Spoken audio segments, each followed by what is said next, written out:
রাসূল পাক সাল্লাল্লাহু আলাইহি ওয়াসাল্লাম এক ইহুদির কাছ থেকে ধার করেছিলেন এবং নির্ধারিত তারিখে সেই ধারের টাকা পরিশোধ করেছেন। ওই ইহুদি একদিন পথিমধ্যে রাসূলুল্লাহকে ধরে বলছেন, মুহাম্মদ সাল্লাল্লাহু আলাইহি ওয়াসাল্লাম, তুমি আমার কাছ থেকে যেই টাকাগুলো নিয়েছিলে সেগুলো ফেরত দাও। নবীজি বলছেন, আমি তো টাকাগুলো তোমাকে ফেরত দিয়েছি। সেই ইহুদি কয়, না, আমি টাকা পাইনি। হুজুর বলছেন, আমি দিয়েছি।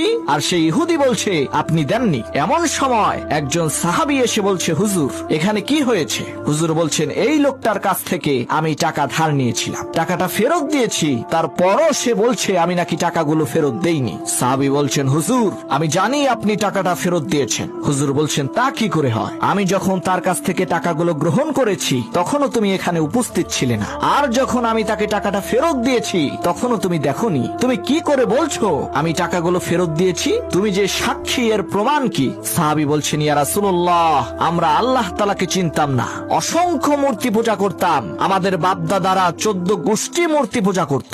আপনি বলেছেন মূর্তি পূজা চলবে না, এক আল্লাহর ইবাদত করো, তার দাসত্ব করো। আল্লাহকে দেখি নাই, আপনার কথা মতো মা বাপের ধর্ম ত্যাগ করে শত শত মূর্তিগুলোকে পরিত্যাগ করে এক অদেখা আল্লাহরে বিশ্বাস করেছি।